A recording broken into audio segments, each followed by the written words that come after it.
Hi, this is Mark Medina with the LA Times Lakers blog, and we're coming off another impressive performance that the Lakers have put together. They've been on a hot winning streak since the All-Star break. They've almost looked like a much different team. And, you know, to some degree, it's a little bit different, a lot of different variables going on, but to some degree, the Denver Nuggets can relate. They've been a much different team since the All-Star break, and you know, to talk all those things about it, we're bringing in the Denver Post Benjamin Hochman. Benjamin, how you doing today? Oh, I'm doing great. Always fun to do this chat with you. How are you, man? Good, good. You know, the last time we chatted, we were talking about how you're chasing down Carmelo Anthony, trying to get the latest on what's going on, and obviously a lot's changed since then. He's no longer on the team.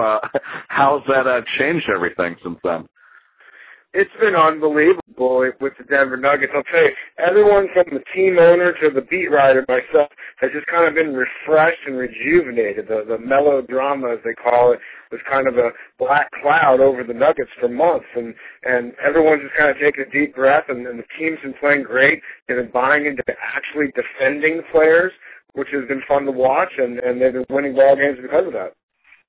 Yeah, you mentioned a little bit about how that dynamic's changed. Obviously, you very well know Carmelo is, a very good scorer, and he's one of the best at doing that in the league. But you mentioned how they've changed defensively. I guess when you break it down from an X's and O's standpoint, how has that almost benefited them in terms of just like the results? Well, I kind of compare it to Moneyball in this regard. If you and the LA Times readers remember the Oakland days in the late 90s and early 2000s, they didn't have a big payroll, but they got guys that could fill spots in certain ways, and they utilized statistics and such. But the thing was, it worked great in the regular season, and the stuff didn't work in the playoffs. So the Nuggets are hoping that their situation would bring in a lot of B players, if you will, to compete with one another and buy into some team things. Will thrive also in the postseason, and George Karl gets passionate about it because you can bring up this with George Karl. Hey, how is a team going to make it in the playoffs when they don't have a go-to all-star in the fourth quarter? And then, a vein will pop out of his forehead and a hair will go grayer, and he'll get mad because he'll say, look, it is all about team basketball in the NBA, not superstars.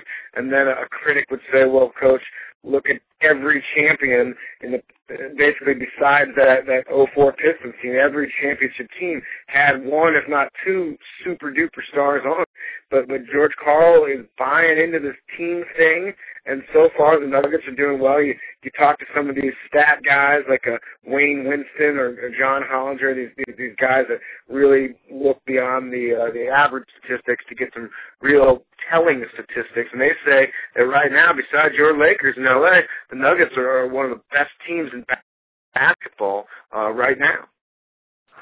Now, I'll present that question to you. I don't want to make your hair grayer, but you mentioned the difference between the regular season and the playoffs, especially come crunch time.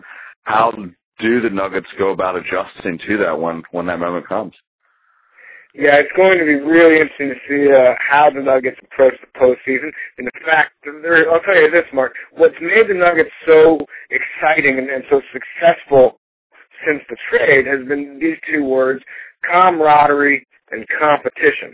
I mean, basically, the team is coming together, but they also know that there's 10 or 11 guys that Coach Karl can play. And if you're not out there busting your butt on defense, making smart decisions on offense, they're very deep. No, they don't have any all-stars in their team, but they have so many good players that the players understand this competition, but they're not. A lot of teams, when they have competition, they go, oh, that's my enemy on the bench. Oh, that's my enemy trying to take my spot. But really, there's been a lot of camaraderie with the Nuggets, and right now they're buying into it, and hopefully for them, it'll continue in the playoffs. But talk to me once they're down 0-2 against Oklahoma City, or talk to me when the going gets tough. It'll be really interesting to see how the Nuggets respond to all this and win in the playoffs without an all-star. Right, and as we speak, it looks like that they're going to be playing Oklahoma City as that 5 seed, but obviously it's not guaranteed. Portland's trying to creep behind them in the standings. How do you see them matching up with the Thunder there? Wow, the Oklahoma City Thunder, I mean, the Lakers fans know that team is a tough out, and they play passionate basketball. And now they got Kendrick Perkins. They've got more of a personality in the low post. But the way the Nuggets are playing basketball right now, it's just so tough to stop everybody. And that's the thing. They don't really have, if you will, like some role players out there. I mean, every guy out there is a guy who can kind of take over if needed.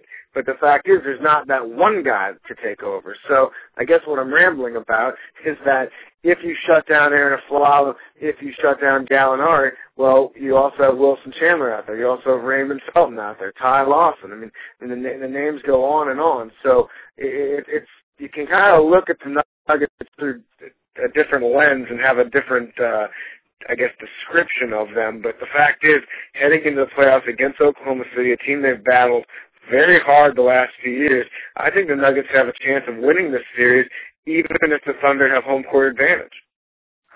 Now, you mentioned, Ben, some of the new arrivals, Felton, Gallinari, Chandler. How have they mixed in with this team?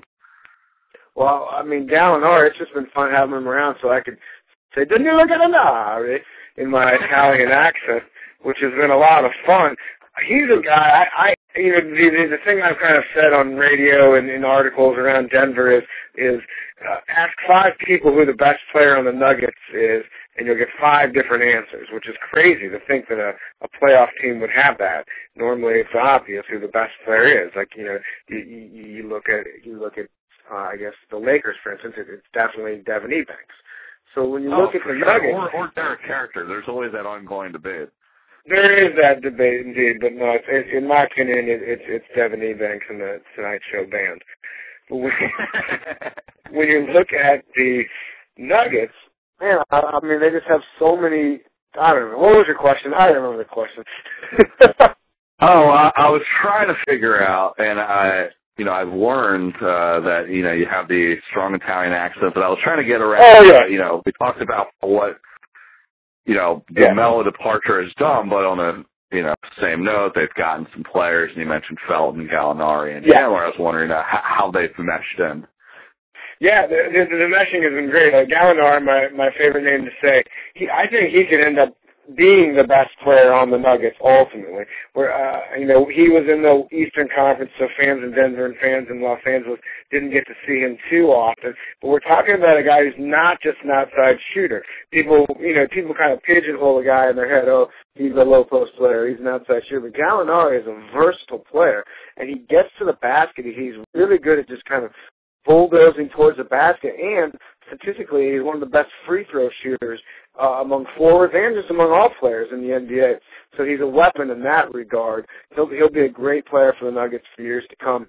Raymond Felton, he's a guy who, if you had added one more player to each All-Star team this past season, he might have made the All-Star team for the Eastern Conference as a New York Knicks point guard, having a great season.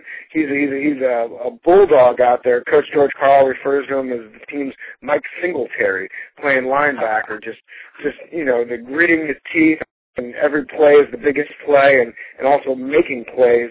And he's also kind of a shorter, stockier guy like Singletary.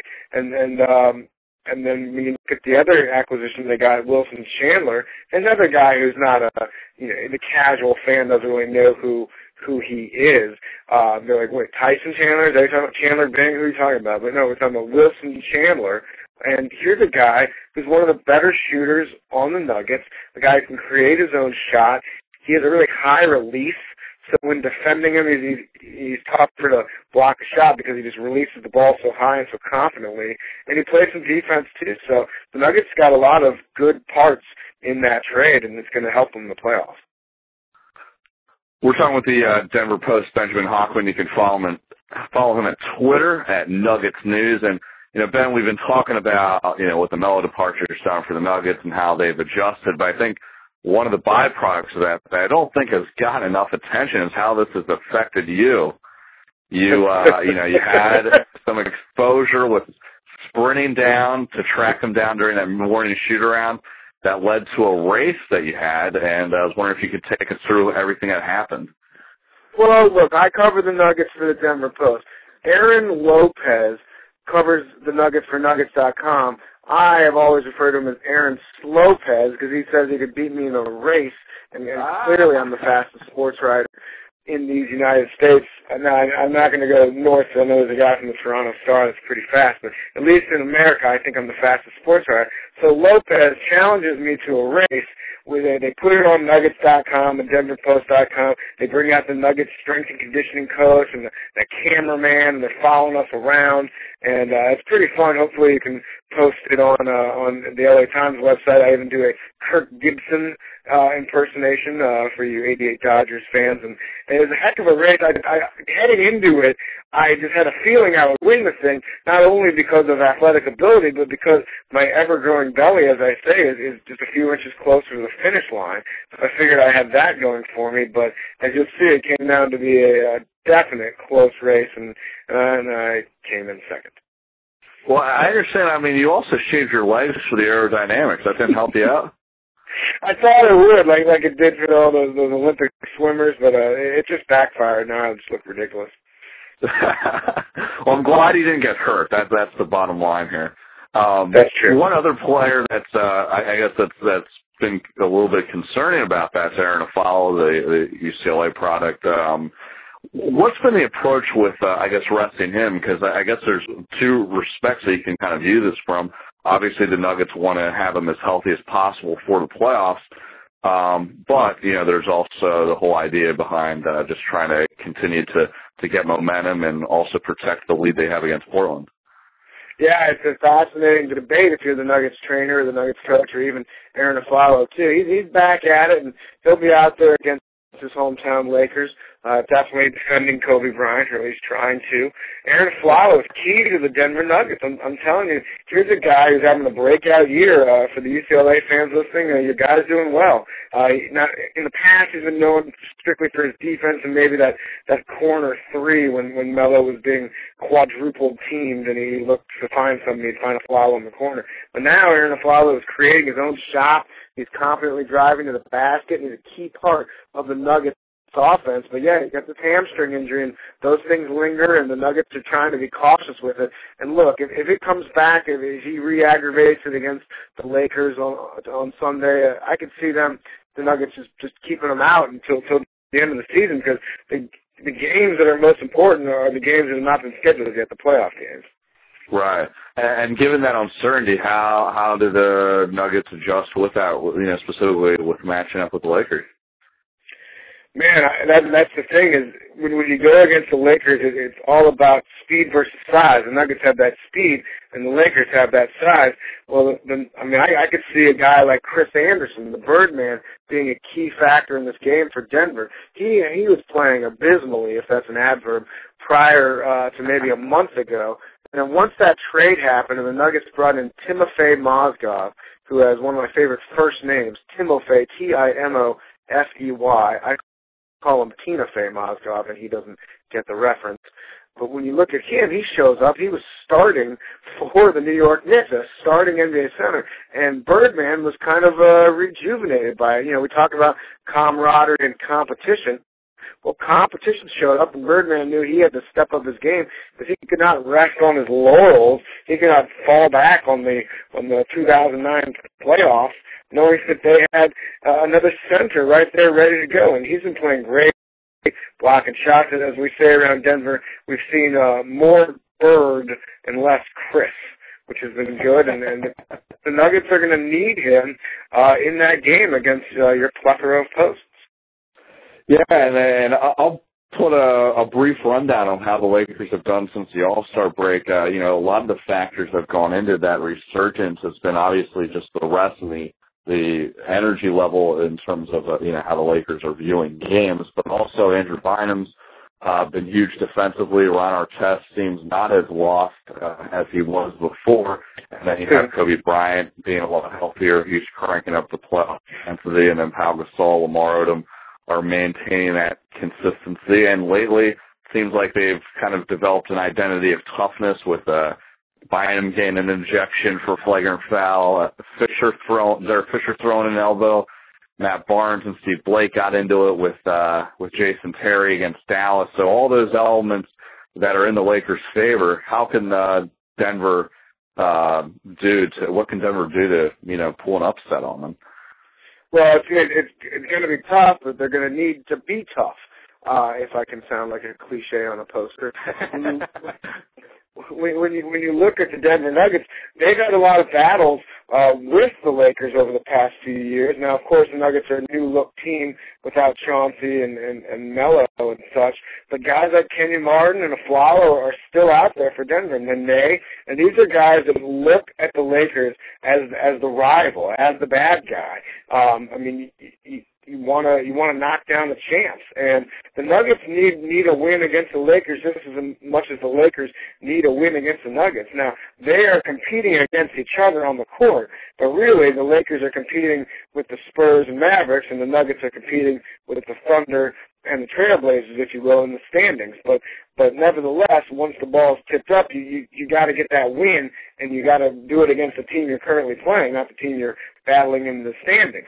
Denver knows that they're going to have to be tough, and if the Lakers try to push them around, guys like Kenyon and they have to stay in there, but they can't make silly fouls. They can't let their emotions take over them, because those emotions will then take them to the end of the bench, and suddenly the aforementioned Tina Fey Mozgov's in the game, and that's not good if you're trying to defend Pau Gasol. Those are the thoughts of Denver Post Benjamin Hochman. Ben, appreciate all your time and insight, and hope you can win the next race you're in, whenever that is. Oh, I challenge any Lakers media to any athletic competition whatsoever. Bring it on.